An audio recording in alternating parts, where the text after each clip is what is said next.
$2.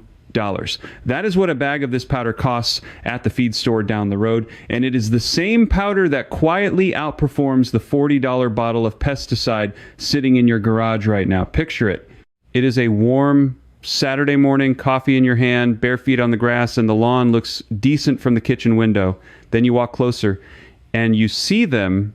The brown patches spreading at the edges, the chewed blades, the little mounds of soil, the bugs scattering when your shadow hits the ground, and that calm Saturday feeling drains right out of you. Here is who put that feeling there. The bright aisle at the big box store, the friendly associate in the apron who points you toward the most expensive jug on the shelf, the lawn care industry that needs you to come back and buy again next month. They are not lying to you exactly. They are just never going to sell you a $2 fix when a $40 one keeps the lights on. And you feel it every single year, don't you?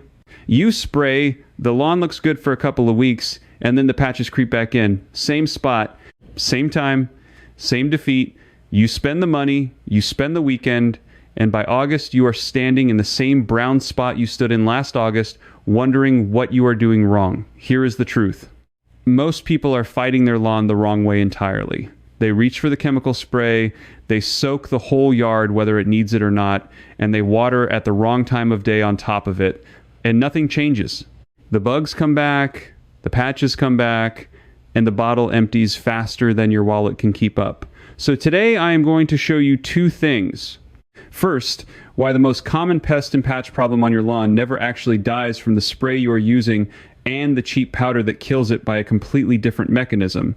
Second, the soil mistake underneath your feet that is feeding the whole problem, and the exact methods to reverse it. And then there is a third thing, a prevention step that is the entire reason this video exists, the one move that stops both problems from ever coming back. I am not going to name it yet. You will know it when we get there. But before any of that, let me ask you one question that might sting a little. What if the spray you trust most is the exact reason the problem keeps returning? Hold that thought, because it changes everything. Part one starts with the thing that hurts the most. The chewed up, bug-eaten lawn with those spreading brown patches, because that is the version of this problem that 9 out of 10 homeowners are staring at right now. Here is what you instinctively do. You see bugs, you grab the strongest chemical pesticide you can find, and you blanket the whole yard. And I get it. It feels powerful. You can smell the chemicals, you can see the bugs drop, and for about 2 weeks you feel like you won. But here is what is actually happening beneath the surface. That chemical spray kills on contact, which means it only kills the insects that are out in the open at the exact moment you spray. The grubs feeding on your roots 3 inches down never get touched. The eggs never get touched. And here is the number that matters. A single female chinch bug or sod webworm can lay up to 200 eggs in one season, and those eggs hatch in 7 to 10 days. So you kill the adults you can see, and 10 days later, 200 new mouths are chewing your grass from the soil up. The spray did not fail because it was weak. It failed because it was never reaching the part of the population that actually matters. You were treating the smoke and ignoring the fire. So here is the reframe. You do not have a bug problem. You have a powder problem because you have been using the wrong weapon for the job. Now, here is the right way, simplest first. The cheapest, most reliable tool you have is food-grade diatomaceous earth, that $2 Amish powder. It is not a poison at all. It is the fossilized remains of microscopic algae ground into a fine dust, and under a microscope, every particle is sharp as broken glass. When a bug crawls through it, those particles slice through the waxy coating on its shell, and the insect dries out and dies within 48 hours. There is no chemistry for it to build resistance to. It is pure physics. You cannot evolve your way around being cut open and dried out. You apply it dry, about 1 cup spread over every 100 square feet, dusted right onto the soil and the base of the blades early in the morning while the dew is still down so it sticks. Reapply after heavy rain, because once it gets soaked, it stops cutting until it dries again. Step 2, if the chewing is heavy and you can see the grubs, bring in beneficial nematodes. These are microscopic worms, alive, that you mix with water and pour over the lawn at dusk. They hunt the grubs underground, the exact part of the population the chemical spray never reached, and they keep multiplying as long as there is something to eat. A pack covers about 2,700 square feet for around $20, and you apply them when soil temperature sits between 60 and 70 degrees, which for most of you is late spring or early autumn. And step 3, the most advanced move, is milky spore, a natural bacterium you dust onto the lawn once that infects and kills Japanese beetle grubs specifically. It costs more up front, but here's why a pro reaches for it. It stays alive in your soil and keeps working for up to 10 years from a single application. One treatment, 10 seasons of protection. Now let me make the stakes plain, because this is what you actually lose if you keep spraying and praying. You lose the lawn in patches that take 6 to 8 weeks to regrow, even after you finally fix the bugs. You lose the money twice, once on the spray that did not work, and again on the next bottle. And worst of all, some of those bare patches, the ones where the roots got eaten clean through, never come back at all without you tearing them up and reseeding by hand. One mini tip that prevents most of this before it starts: mow higher. Keep your grass at 3 inches instead of cutting it down to 1.5, because taller blades shade the soil. Keep it cooler and make it physically harder for those egg-laying adults to reach the crown of the plant. Quick thing before we go further. If this is the kind of stuff nobody bothers to tell you in the garden aisle, do me a favor and subscribe, because that is exactly what every video on this channel does: the cheap, real fix instead of the expensive, sold to you one. One click and you are back. That is it.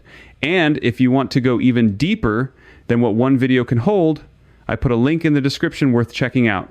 The author behind these Amish methods put everything into a set of guides called the Amish Lawn Guide, the Amish Soil Guide, and the Complete Amish Yard Field Edition. It is the full system, root to blade, written out so you can work through it at your own pace without missing a step. All 3 are available together for $97 at the link in the description. And honestly, for what most people spend on spray in a single season, it is the last lawn book you will ever need to buy. All right, now back to the soil, because this is where the real damage is hiding. Part 2 is a completely different problem, and I want to be very clear about that, because the bugs were just the symptom. The real disease is underneath, and it is technically a whole different fight. Here is the thesis. Your lawn is not sick because of what is living on top of it. It is sick because of what is wrong below it. The soil itself, and here is the universal mistake almost everyone makes. They never look down. They treat the green part they can see and completely ignore the 6 inches of soil holding it up. And the consequence of that mistake does not show up overnight. It takes weeks, sometimes a whole season, and by the time you see it, the lawn is thin, pale, and so compacted that water runs right off it like it is hitting concrete. That is the catastrophe. A lawn that cannot drink, cannot breathe, and cannot feed itself, no matter how much you pour on top. So let me give you the methods cheapest first. Method 1 is the screwdriver test, and it costs you nothing. Take an ordinary screwdriver and push it straight down into your lawn. If it slides in easy, your soil breathes. If you have to lean on it and it stops dead at 2 inches, your soil is compacted, and compacted soil is the real reason your grass is starving. Here is the mechanism. Roots need air pockets in the soil to pull in oxygen and water. When the ground is packed tight, those pockets collapse, the roots suffocate, and the grass goes shallow and weak. The fix at this level is simple aeration.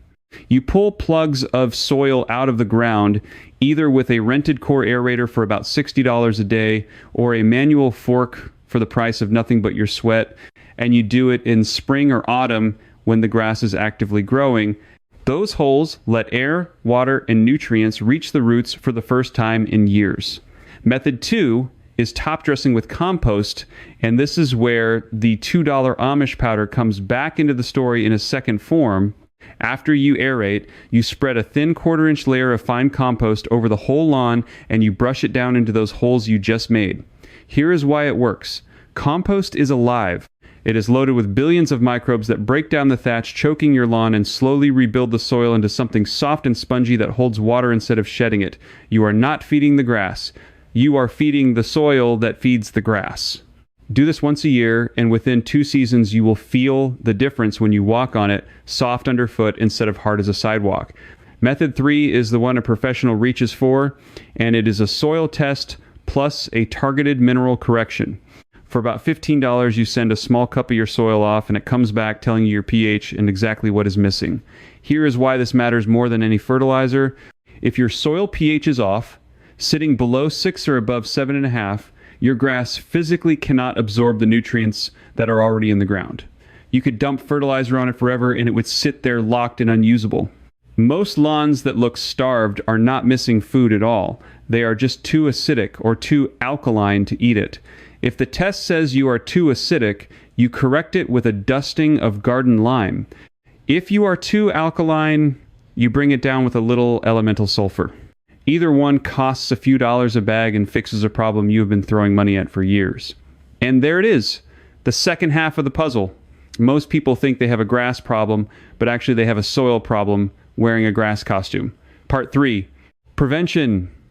This is the one I sealed at the very start, the entire reason this video exists, and here it is. Finally, the single move that stops both the bugs and the bare patches from ever coming back is building a thick, deep-rooted lawn through one habit: deep and infrequent watering. That is it. That is the whole secret the $40 bottle never wants you to learn.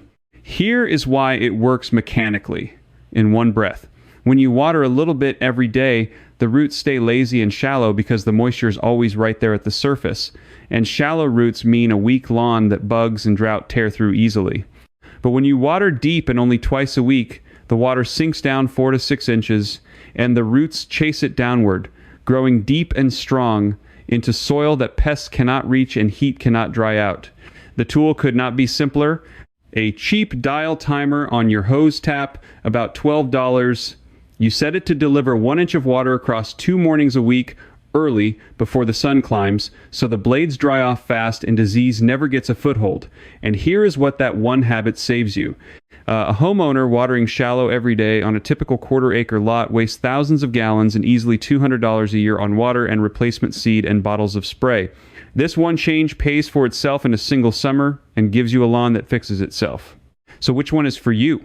If you are dealing with visible bugs and chewed blades on a small or mid-sized lawn, start with the $2 diatomaceous earth and the mowing height fix, because that is the fastest, cheapest win. If your lawn is thin, pale, and hard as a road, no matter what you feed it, your money goes into aeration and a 1/4 inch of compost, because your problem is underground and no spray will ever touch it. And if you have poured cash into fertilizer for years with nothing to show, spend the $15 on a soil test first, because you are almost certainly feeding a lawn that physically cannot eat, and the mineral fix is the cheapest real answer you will ever buy. Now, once you do all this, once your roots go deep and your soil comes alive and the bugs lose their grip, you are going to run into one new problem you did not have before. A thriving lawn grows fast and thick grass builds up a spongy brown layer between the green and the soil called thatch. And if you let it get past 1/2 inch, it starts holding water against the crown and inviting the exact fungus and pests you just got rid of. So if your lawn is getting healthy and you are starting to feel that spongy bounce underfoot, drop a comment below and just type the word thatch, so I know that is where you are. The next video breaks down exactly how to dethatch without tearing your lawn apart and when to do it for your grass type. Subscribe so it lands in front of you the day it goes up, because this is the one problem that undoes everything you just built if you ignore it. Type thatch, hit subscribe, and I will see you in the next one. But before you go set that timer, let me give you a few more details that separate the people who fix this for good from the people who are right back here next spring. First, timing the diatomaceous earth matters more than the amount. Most people dust it once and forget it, but actually the powder only works while it is dry and sharp, so the smart move is to track the weather and reapply the morning after every soaking rain. Keep a small $2 bag in the garage and treat it like topping off a tank, not a one-time spray. And when you spread it, wear a simple dust mask. It is food grade and harmless to you, your kids, and your dog once it settles, but the fine dust is irritating to breathe while it floats, so apply on a still morning with no wind and you will avoid the one complaint people always have about it. Second, do not mix your weapons on the same day. If you put down beneficial nematodes, those living worms hunting your grubs, and then you blanket the lawn with diatomaceous earth a day later, the powder can cut and dry out the nematodes too, because they are soft-bodied and just as vulnerable to those sharp particles as the pests. So sequence it, use the powder on the surface for the adults you can see, and reserve the nematodes for the soil, watered in at dusk on a separate week. Give each tool its own job and its own territory, and they multiply your results instead of canceling each other out. Third, let me hammer one number that changes how you think about all of this. Grass roots can grow up to 6 inches deep when you train them right, but the average lawn in this country sits on roots barely 2 inches long because of shallow daily watering. That single difference, 2 inches versus 6, is the entire gap between a lawn that browns out in the first July heat wave and a lawn that stays green while your neighbor's turns to straw. You are not buying a greener lawn with chemicals. You are building a deeper one with habits. Everything in this video, the powder, the aeration, the compost, the deep watering, points at the same target, getting those roots to go down instead of sideways. And here is one last mechanism that ties it all together, because I want you to understand why the cheap approach beats the expensive one every time. A chemical pesticide treats a single moment. You spray, it works, the moment passes, and the lawn is exactly as defenseless as it was before, waiting for the next invasion. But every method I gave you today changes the conditions instead of the moment. Sharp powder the bugs cannot adapt to, living worms that keep hunting after you have gone inside, microbes in the compost rebuilding the soil while you sleep, roots growing deeper every week you water right. You are not winning one battle and bracing for the next. You are changing the battlefield so the war mostly stops happening. That is why $2 of the right thing beats $40 of the wrong thing. One treats the symptom on the surface, the other fixes the system underneath. So start small this weekend. Push the screwdriver in and find out what your soil is really doing. Dust the powder on the patches that are hurting most. Set the hose timer to 2 deep mornings a week. You do not have to do all of it at once, and you do not have to spend another $40 to begin. You just have to stop feeding the cycle that the garden aisle keeps selling you and start feeding the soil under your feet. Do that, and by the end of this season, you will be standing on that lawn on a warm Saturday morning, coffee in hand, bare feet on grass that finally feels the way it should,